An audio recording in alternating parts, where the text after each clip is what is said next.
Roger Martin here from Billings, Montana. The ugly truth and lie about autism, about the AMDA, the Medical Association America, and pharmaceutical and what they've done with all shots, from autism to what is in the shots, detergents, metals,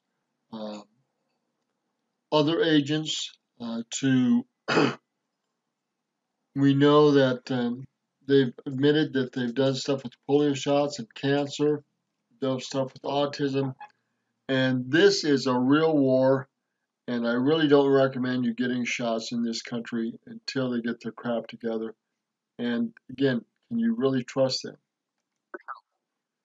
Health and get this vaccine for which the doctors are awarded, I think, a substantial little stipend for each of the 3 doses that your daughter would be given. You're being asked to gamble with your daughter's life based on the potentiality that it's slightly possible that maybe someday she might get cervical cancer, and that this would be a fail stop to prevent that, even though the vaccine itself only protects against a couple of the many, more than 100 variants of the cervical cancer. It's just, it's enraging, is it not? Well, the thing about what you're mentioning, Sean, is there are hundreds of HPV virus strains. And when they first came out with the vaccination, it covered only 2 of those strains. What's just enraging is the fact that they market heavily to the African American community. Billboards and bus stations, all kinds of ads for Gardasil. And the 2 strains that the vaccine guarded against, African American women never got cervical cancer from those strains. And they knew this, but they targeted the African American community. Never got cancer from those 2 strains. See, this is money, this is profits, this is greed, this is warfare. To help sell the vaccine. So the human body almost always clears the virus itself. And when it doesn't, pap smears can readily tell if the woman is at risk.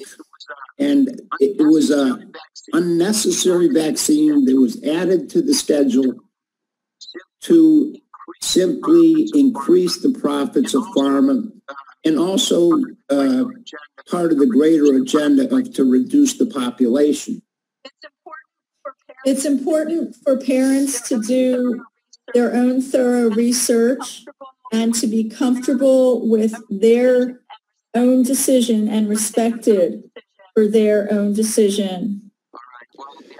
All right. Well, the other thing is that I would really encourage people to do that research that Terry just recommended you do before going to see your doctor and before having these vaccines pushed on you, because many doctors are a bit forceful in their insistence that your children be vaccinated. And there's a doctor that lives in my neighborhood. I like the guy very much. He's a very friendly guy, but he's completely brainwashed as it pertains to vaccines.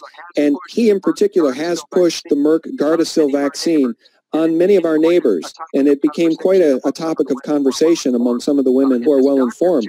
And this doctor just doesn't know any better, and he will not listen to reason. I think at the end of the day, guys, that's really the thing that really kills me, and that's why my conversation with Dr. B, the pathologist, was so buoying to my spirit. There are many doctors starting to wake up. In her case, she woke up to the eugenics programs, to abortion, to the deep state attack on our families. And it really turned her from an atheist into a Christian as she had this profound awakening. But in the case of this doctor in my neighborhood that I just referenced, the man cannot be reached, and he'll just continue to push this Gardasil on unknowing parents that take their young daughters to see him, and it's just appalling. And again, I'm not sure how these Merck execs sleep at night. I'm really not sure. Any ideas on that?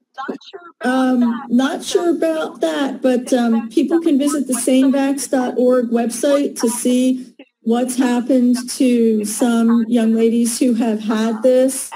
And I think there was even a legislator who took her son in California, and he just dropped down in the office, right in the doctor's office. There are practices who will dismiss families for not getting, following the vaccination schedule they think that they should. So to describe the 4th Annual International HPV Vaccine Education Symposium, Sean, there will be international experts from more than 10 countries sharing their research and explaining why they believe there are multiple unanswered questions regarding HPV vaccine safety, efficacy, and need. So, and they're pushing that vaccine on boys now too. Have you seen the commercials, guys? They're pushing the HPV vaccine on boys and girls, and it's already hurt girls. I saw a YouTube video specifically about a young man who was completely paralyzed, and he's since passed after he got the HPV vaccine. His mom was that Colton Barrett? Yes. Yes, absolutely, absolutely enraging. And my heart goes out to his mother. He was an active young man who played sports, and he got these damn HPV shots, and now he's dead. So how is this still being marketed? How is Merck allowed to sell this crap? Any ideas on that? Is it because we have a crooked government and a Department of Justice that should really be labeled the Department of Injustice, as they covered up this vaccine autism connection back in 2007? And still to this day? Yeah, you're correct. It's the Department of Injustice, Sean. 53% of the children in this country now suffer from a chronic illness. 53%. Let me throw this statistic out to you and your audience. Dr. Stephanie Seneff of MIT predicts that by 2032, which is 13 years from now, less than a generation, 1 in 2 children will have autism. 80% of boys will have autism. Sean, we can't survive as a country if we get anywhere near that figure.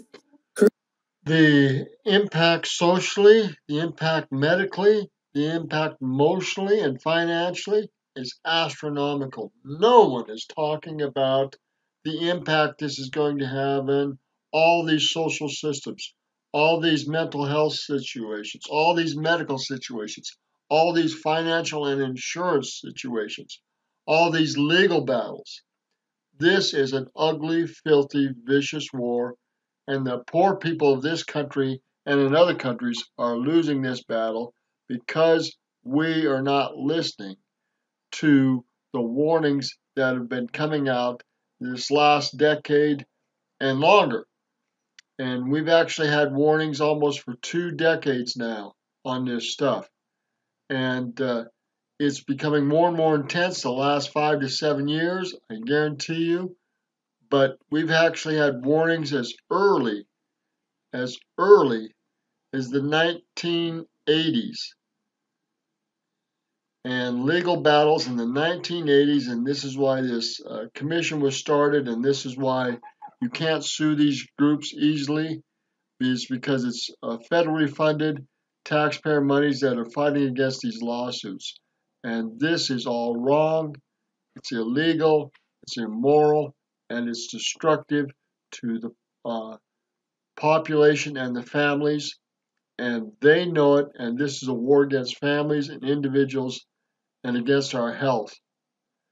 And it's all over power, authority, and elite groups. It's AMA, the pharmaceutical, all this money that's coming in and being used against families, against individuals, and against our health.